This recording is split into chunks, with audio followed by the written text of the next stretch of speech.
Most leaders pride themselves on being in control.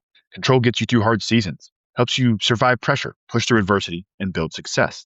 But what if the very thing that once saved you is now holding you back?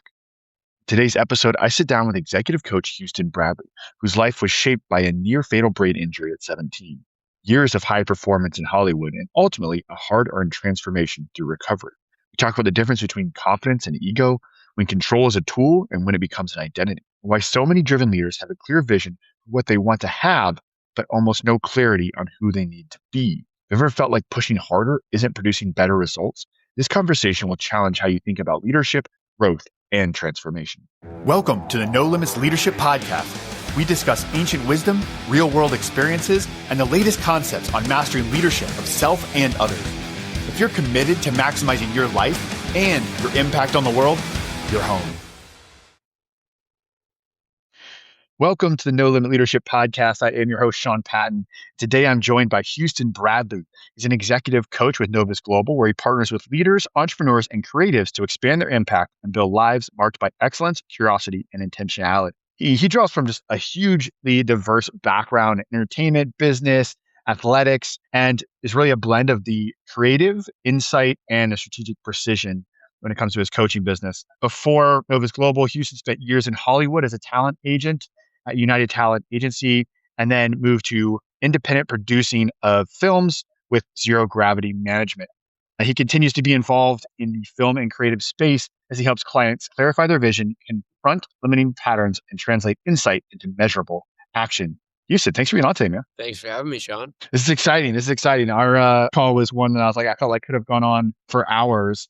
And with the different professional coaches at the high level that we operate at, and particularly with coaches at the Novus Global firm, I feel like everyone has a very interesting background and like diverse background in different areas. But yours in particular, because you're like a professional skateboarder, was that correct before? I think the irony in that is only I had experience with skateboarding that had pretty dramatic results and was a life and death situation for me, but it was through amateur knuckleheading with buddies that I ended up cracking my head open and in a coma for 2 weeks. Not because I was padded up with sponsorships and making a ton of money, and a bunch of people knew me as a skateboarder. But yeah, my history with skateboarding: 17 years old, had a brain injury, cracked the back of my head open against a curb, was in a coma for a couple of weeks. And that was my first experience with, having to go deep and do intense work to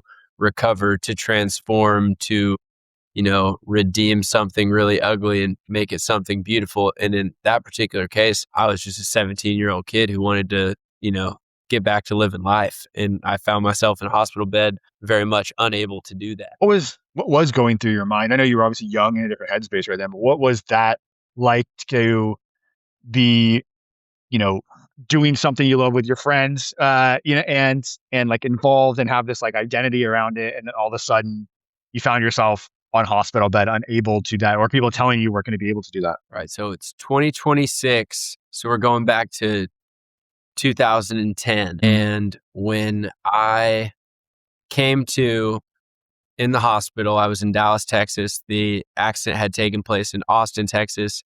And my first thought was, where am I really? Like, what is going on?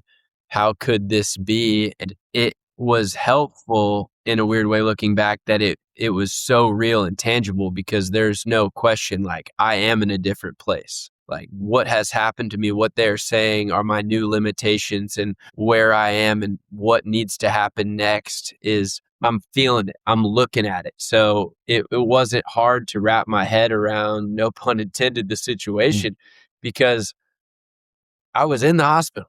I was not feeling good. But when you're in situations like that, I think they're pretty slow to revealing what all has happened and what all you are going through in this mountain that you're looking at that you need to climb. But in that moment, I guess, to answer your question, my identity became, who do I need to become to overcome this? And what did you come up with? Tell me what I need to do, and I will do it. I will do whatever it takes to get out of here. In that case, I remember early on, I'd set my sights on, what's it going to take to get back to the first day of high school? like the first day of senior year of high school. That was really important to me. Like for whatever reason, I didn't want to fall behind anymore. Like I think that there's likely unpacking to do there that I honestly never got around to doing until maybe later in life. But I saw this as like, oh my gosh, like what if I have to miss a year of school? What if I get behind all of my classmates? What if I'm in this hospital for way longer than make up I need to? I was like, no. Okay. So there's a world in which I could get back to my senior year of high school. Like that's months down the road, but I could do it. Okay. Like that's my goal. That's what I'm moving forward into. What's it going to take? No easy way out. Mm-hmm. So how was that, experience? Because I actually, to come back to that, I think that there's interesting take there around like when we're in trying situations or stressful situations or like that big moment, it is so powerful to like narrow that down to like, what is that immediate thing I can see and I can fight toward?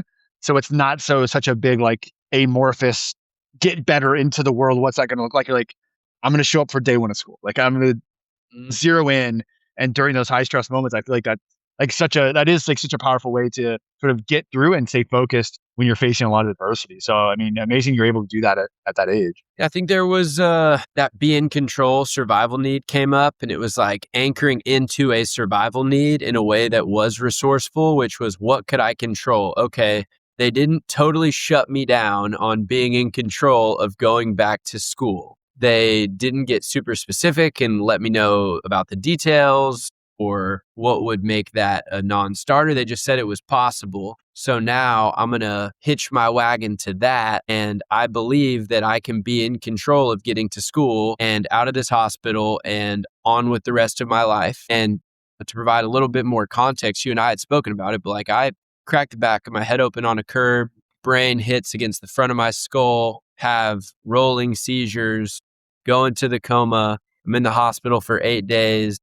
Nobody knows what's going to happen to me. They remove a big piece of my skull here to relieve pressure. And they don't know, is this kid going to wake up? And if he wakes up, what's going to happen? What's he going to be like? I did wake up. I was not doing well. They put me back to sleep for another 6 days. And that's where I got transferred to the hospital in Dallas, where I would continue my inpatient and outpatient therapy for the remainder of that summer, multiple months in there. And that's where all this went down. That's where I learned I developed pneumonia. A bunch of other things are happening, but like I learned how to walk again.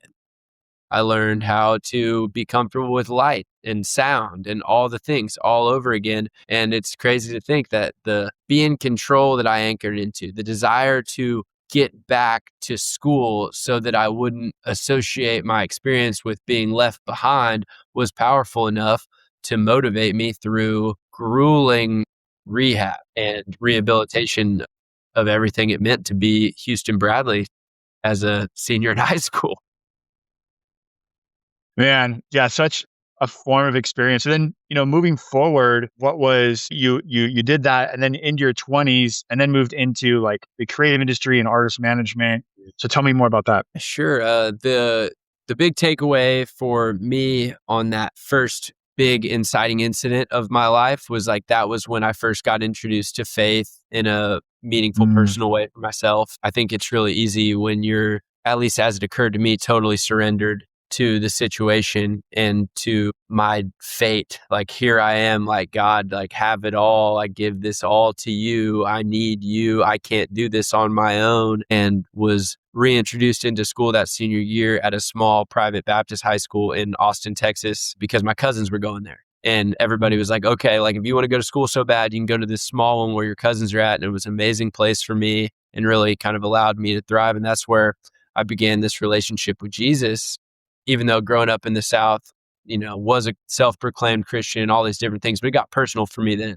And then into my 20s, I think that's when if you looked at my resume and checked out the highlight reel, I think that's when you start to see less of surrender and living from a place of rest and, giving God what is God's and like letting him have the ultimate say and really trying to like regain that steering wheel of my life. and saying like, Mm, I want to make this happen in my career. I want to have what I want when I want it. I want to do whatever it is that's going to make me feel good and have fun and be cool and run with these people. And that sort of work hard, play hard mentality became the foundation more or less of my life, mhm, and not faith and not gratitude and thankfulness and surrender for having been through such a extreme circumstance. mhm, mhm. Things immediately begin to get dicey for a lot of people, and definitely for this person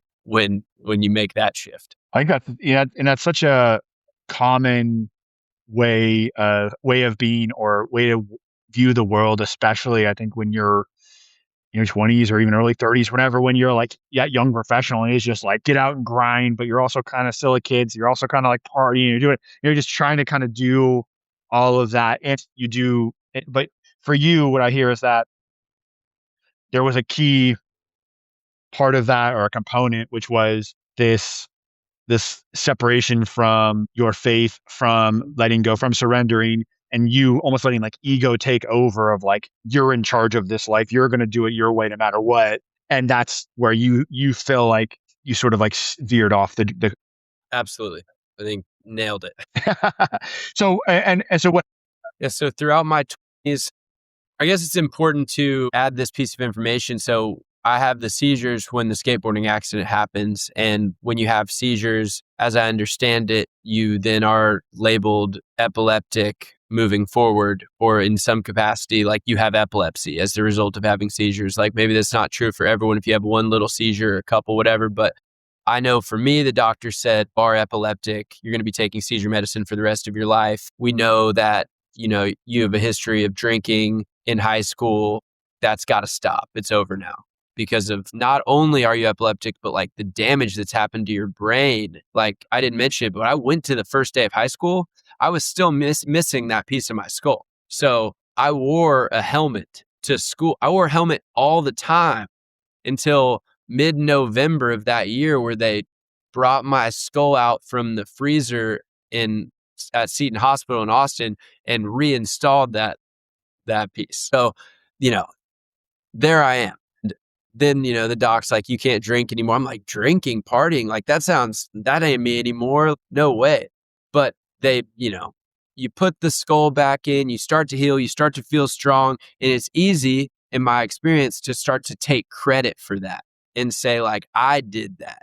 That's on me. I did that work. Like, it wasn't God. It wasn't my parents. It wasn't those doctors. It was me. And, so I'll admit, like, I still remember cracking a beer midway through my senior year for the first time in the presence of my best friend, who was there when I had my skateboarding accident and knew I wasn't supposed to do that. And into my 20s, I started drinking more, kind of that same thing. If I'm going to work 7 to 7, if I'm going to be treated like crap for no money, and I deserve Thursday, Friday, and Saturday night, I'm going to do that. And it just got worse and worse. I would have seizures.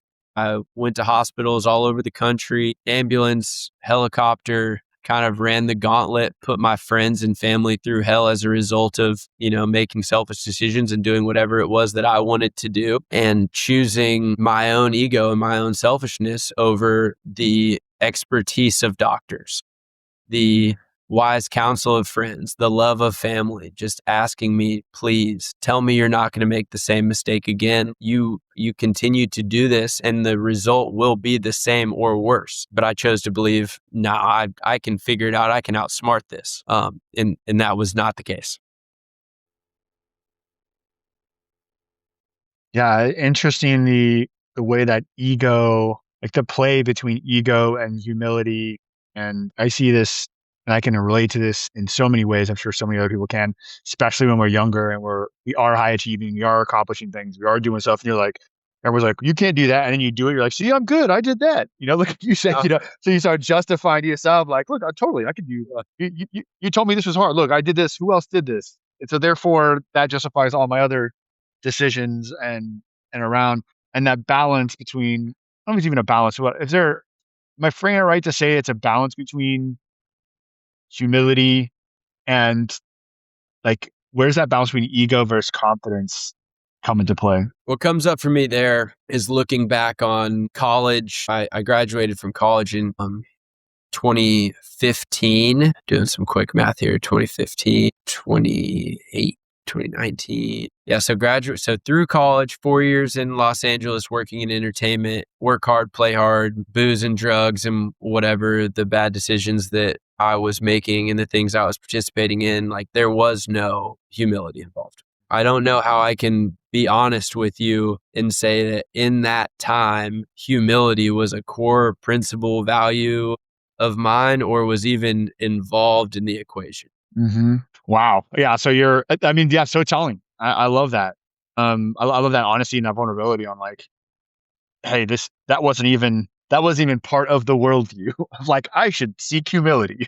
It wasn't even part of it. Yeah. And I looking back, I don't even know. I don't feel like I was avoiding it or dodging it or rejecting it. It was just, I don't know where it was. I didn't have a ton of humility around me. I didn't have a ton of people around me. I think I had probably perfectly positioned myself to be surrounded by the types of people or the lack of certain types of people that would show me an accurate reflection of like who I was. And that's interesting, like that I wasn't putting myself around people that were going to make the way that I was behaving and the person who I was choosing to be reveal itself to me as maybe less than what I was capable of and less than what, God wanted for my life. And nonetheless, ultimately, it took some time for me to get to a place where the people around me said, this isn't going to work anymore. So that was 8 years ago. 8 years ago, I was back home in Austin, Texas, and one thing led to another. And I had a conversation with some family that said, hey, we're pretty aware of the way that you're behaving and the way things are going. And we want to help you out. We want you to help yourself out. And went to treatment, went to a recovery center,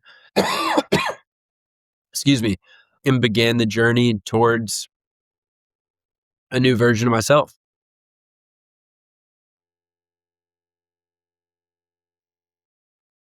So yeah, so getting with when you get you're good.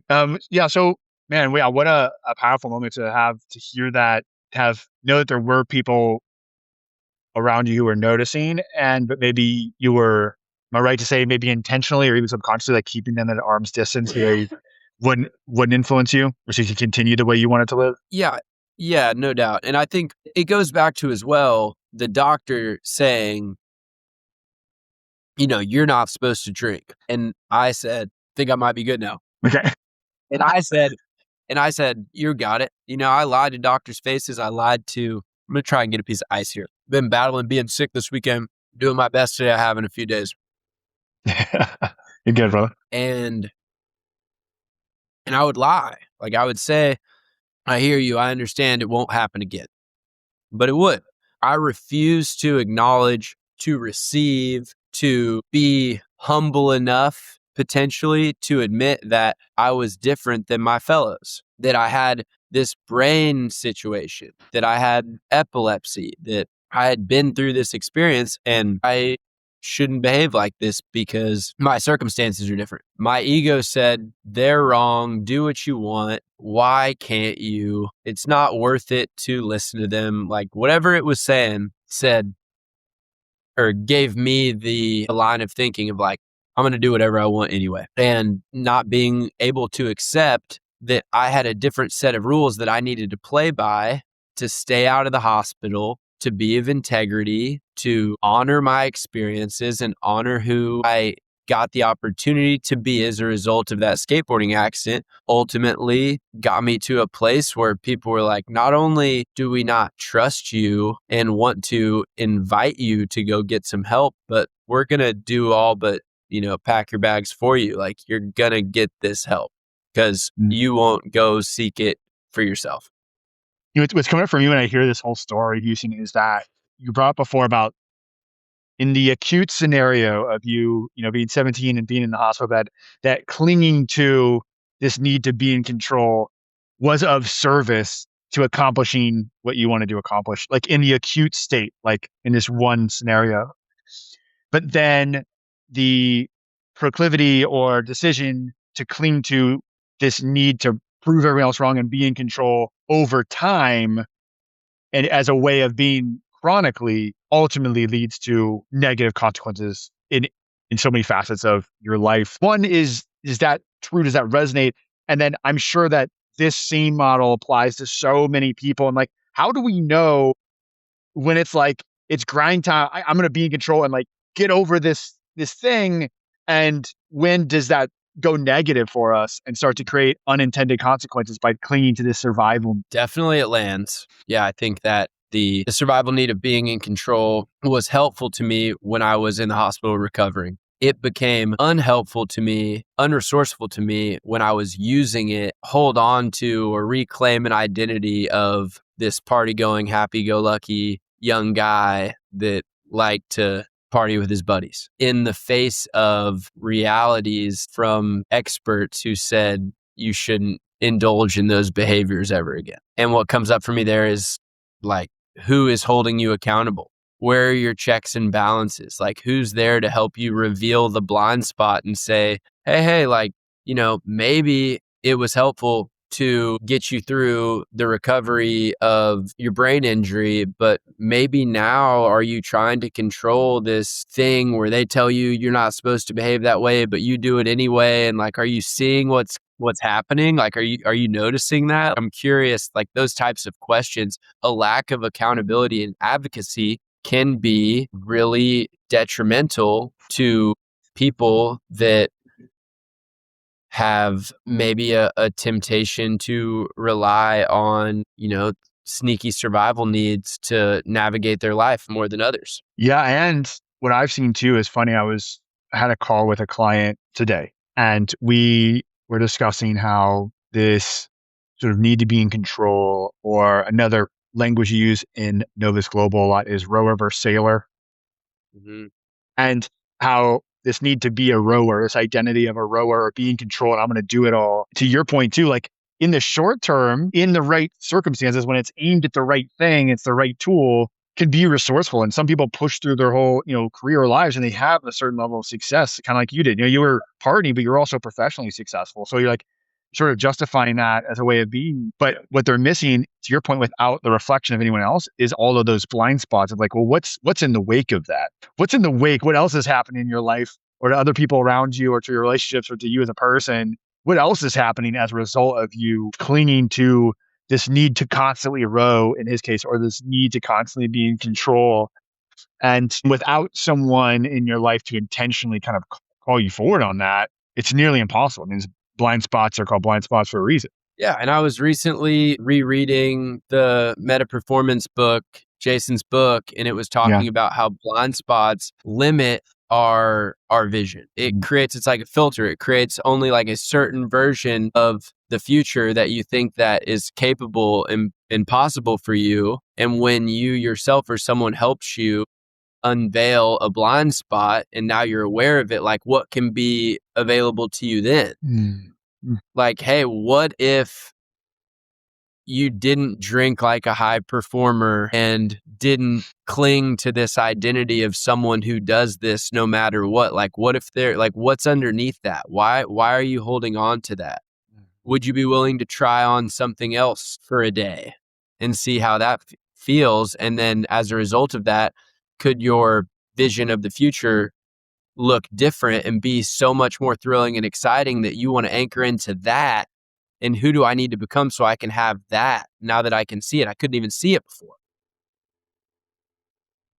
It's funny you bringing this full circle for me right now, because as we talked about your unique transformational experience to getting sober and rediscovering this new version of you, I even took notes as you were talking. Is this? I don't know if it's lack of vision or if it's just narrow vision, right? When you were younger or going through this, of who were you trying to become or what were you trying to create? And it seemed like it was either just a complete lack of that, maybe just like in the moment, do what I do, what I want to feel like right now, or it was a very narrow version of that based on your need to feel in control. Do you find that to be true? It's such a good question. And I can get so curious looking back. I've been sober now for 8 years. And the reason why I have taken to coaching and love this work and love Novus Global Meta Performance Coaching specifically is that it's all transformational and it's all like the power that we get to equip our clients with and the lenses through which we get to work with other humans with feels very similar to me than what I experienced at a rock bottom in a treatment center. So what we get to do is share our tools and work with people on reinventing and transforming their worlds without necessarily some dark, grueling, embarrassing, shameful, whatever it might be, rock bottom. It's like, hey, we're on a call today. Let's create a picture of the future that is worth the pain of transformation, that inspires so much passion you would suffer for it. And it's almost like reverse engineering what happened to me, where I had to hit rock bottom so that I could finally see a picture of the future that was worth doing whatever it took to get to. And my intuitive fence was small. My first 30 days in treatment, my vision was get out of here. Yeah.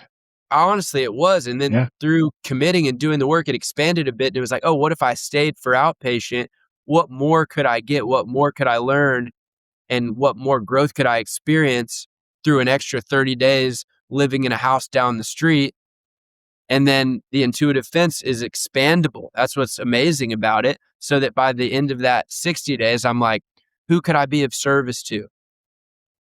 What might I accomplish and what might I inspire? Who could I impact by taking this new version of myself out into the world, back into my friend groups, into new communities?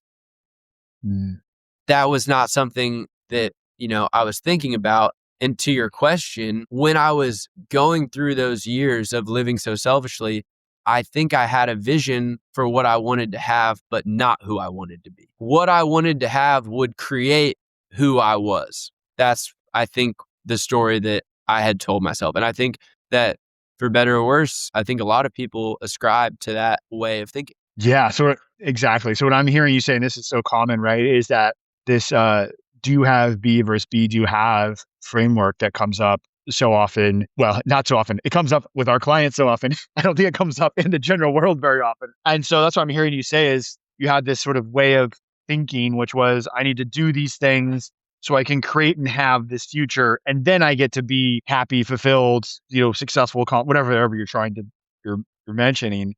And that it took you hitting rock bottom to kind of bring into who do I need to be to the present, get to using in be, do, have, where we look at the have of what we're trying to create, and then who do we need to be now, and let that inform our strategy. And I'm curious because one, that's such a powerful framework. Two, it's one I've only recently been exposed to, and it's been transformational for me. But it seems like you were able to, in some way, shape, or form, come to that conclusion by putting yourself in sort of rock bottom, and then came to this realization of it really does need to start with who I'm becoming. So if I've been in the coaching space for less than a year. I've been sober for over 8 years, but it was immediately when I was introduced to the work of Novus Global through the Meta Performance Institute that I saw the powerful parallels in the work that I was introduced to at my treatment center and the work that I was being introduced to through the Meta Performance Institute. That was just my experience. I don't think that the AA and the 12-step program is an incredibly beautiful program and could be applied to almost an endless amount of things because it's that powerful. And I think that the modalities and the tools that Novus Global uses are extremely powerful and are meant for different outcomes potentially than someone who is seeking sobriety. But hey, like if your vision was I like in 12 months I want to be sober, right now I'm not, creates a pretty powerful vision reality gap that you could step into and use our work to potentially get there. So can you describe how you view this and how when you work with maybe new clients that aren't exposed to that? Because most people listening aren't, we're kind of like talking shop here a bit behind the curtain using some of these words. How does this present to you when you start working with a client that you identify that maybe there needs to be a reworking of this way of being and this view you have? And how do you begin that process? For me as a coach, it starts with believing that the person on the other side of the Zoom call or the other participant in the conversation has everything that they need inside them to create the future that they want. That it will require transformation and reinvention and reinvention and reinvention, but there is no reason why they shouldn't be able to have the future that is most thrilling and exciting and outside of their wildest dreams currently. So when I'm working with a client, I'm stepping into the relationship in this sacred coaching capsule that we begin creating upon our first conversation over text, email, whatever it is, and just knowing this person's potential is limitless. And I absolutely believe that they don't need rock bottom. They just need a willingness to create a future that is thrilling enough to be worth the investment into coaching over. And that can mean the financial investment of working with a coach. But really what I mean is the resource required to begin doing that work, to becoming someone of integrity, to making powerful commitments, keeping them, growing for them, renegotiating them, and beginning the process of doing that. When you say the resource is already inside of, you believe the resource is already inside of that client, that person, there's already greatness inside you. You just needs to be some transformation, these blind spots. Like so often when I start these conversations, I talk with someone, maybe in this space, they sort of, I get some resistance to that, right? They're like, no, you have some secret knowledge, that you're going to tell me about, and I'm going to do what you say, and then I'm going to get these different results. Because if it was already inside me, I'd already be doing. That's a mindset that most people have. Like, what are you talking about? It's research. That's why I'm hiring you. And they don't quite see it that way. But if you had that objection or someone brings that viewpoint to you, what would be your response? My response initially, hopefully, would be of curiosity. Mm-hmm. Interesting. Like that's an interesting notice that's a story you have over this relationship, over your life, over why you might not have what you want already. Tell me more about that. I think that for each person, there's probably more to be revealed about that particular occurrence to them. And by just being curious and wanting to learn more, like what does that mean to Sean? What does that mean to Ted? What does that mean to Lily? Like whatever it is, and just learning more, I could probably get further and be more resourceful to them. But ultimately, one question that comes up for me is like, if that was true, why don't you have the vision yet then? How could you be getting in your own way? Like what challenges are you facing? And then through those conversations, we might unearth some new limiting beliefs or some new untested theories that we need to work through maybe in order to get closer to the vision. Because the reality of that conversation, in the way you described it to me, is the vision has yet to be. So let's get curious as to maybe why that has been. What came up for me when you were talking there was what I see a lot of people do, and I will say I'm guilty of this too. Right? We're all being human here, of leaving vision sort of like vague and aspirational and non-committal. It's like if it's like, no, I have this, like I'm gonna have this thing and we're gonna do this stuff. Like it's good, it's going to happen. But I'm not. There's no commitment to it, and I get to unattach myself from it now, not put myself on the hook to this vision out in the future. And then we're just like kind of walking through life with this like, yeah, this thing it's going to happen out there. But we never, and I see that as what you brought up sounds to me like the method for asking the questions to call that out, right? For that person to realize like, am I really doing the things? Am I being the way that I need to be to accomplish that? Or am I leaving this vague intentionally as a way to avoid accountability? I think that's amazing. And to go back to your question, like I have yet to enter into a coaching client relationship where someone has come to me with an extremely specific, measurable, tangible vision who then asks me that question. Well, why don't I have it already? Like I want the building, this square footage. I want it opened on this date in this part of town. I want this person as my partner. I want their salary to be this. I want to have 6 employees under me. I want our mission statement to be this. I want our company values to be these. And I know that's exactly the vision. It's thrilling as heck to me. But I'm so far away from reaching it. I haven't had a conversation like that. Most of my conversations in my experience are more like what you were saying. Well, hey, I want to have this new company around February, and like, I don't want to be working in this job that I'm in anymore. Mm. And it's like, okay, like, let's get really specific about that. And like, what would be true in 12 months that isn't true now demonstratively, so that, this would be the best year of your life? Who would you Mhm. need to become so that that comes to be? Hyperlinking to your original question, I truly believe that every single human being out there has what they need inside of them to take the action necessary to bring their vision to life.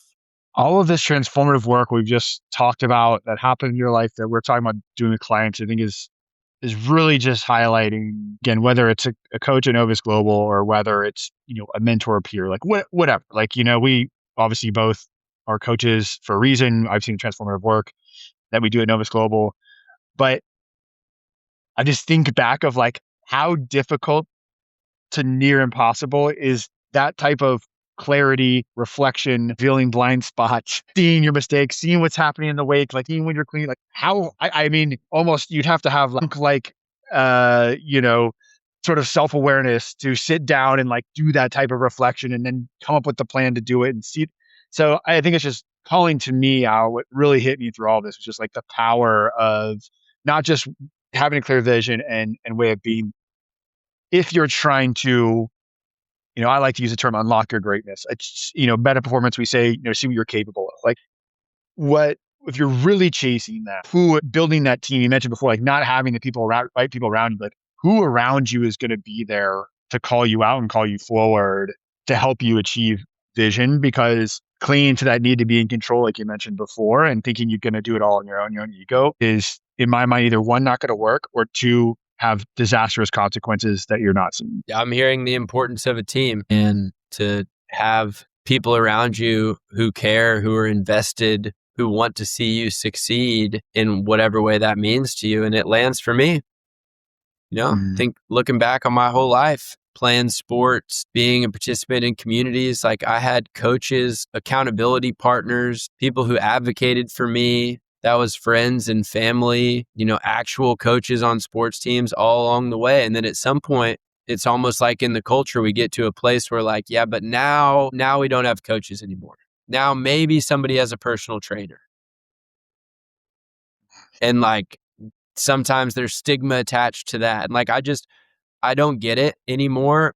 But once upon a time, I, was living in a world where like a coach was an unnecessary piece of life because I wasn't playing basketball anymore, because my parents were more like colleagues than bosses anymore. But now, my first coach I ever worked with was so powerful, and I'm so grateful to her, to Rosie, because after experiencing that, I had a shift inside of me that was like, I could never, at this point, willingly choose to not have a coach. Like, I need one of these. And I want to be able to serve people in the way that she served me. Dude, that's so beautiful. And I mean, that's kind of the challenge that in some of my keynotes or when I work with people, I'm even a little more maybe aggressive than the party line on this. But to me, it's like, like you mentioned, you would never say, I want to be the best I can possibly be in basketball and not be like, the first call is to hire a coach.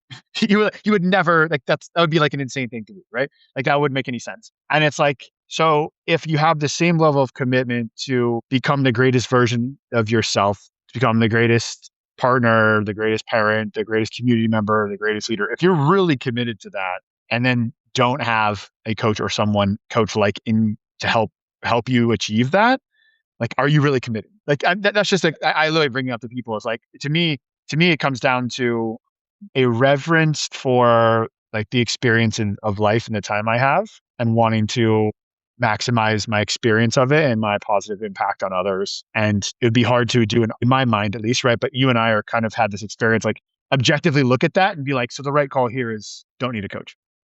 Mm-hmm. Under that paradigm, like that doesn't, maybe to others that haven't experienced it, that would be the case.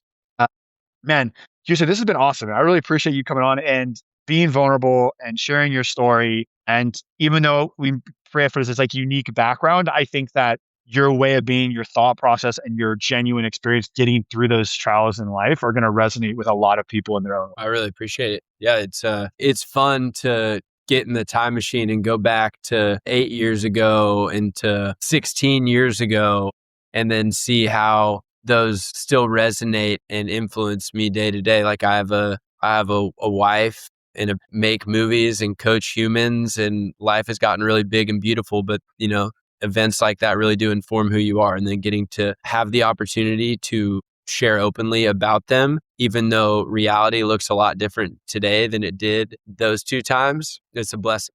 Well, exactly. And this is a conversation on transformation. What a powerful story of transformation and what you're capable of. Well, thanks, man. I appreciate your platform and getting to know you more and more every time we chat. Absolutely, bro. Thanks for coming on, man. This has been great. All right. Thanks for being a part of the No Limit Leadership family. This isn't just a podcast. We're building a movement of no limit leaders driven to unlock our greatness and lead the world forward. If this made you think or gave you something useful, please, please, please, right now, go hit follow and then share it with one leader you believe in. Challenge limits, develop leaders, fuel greatness.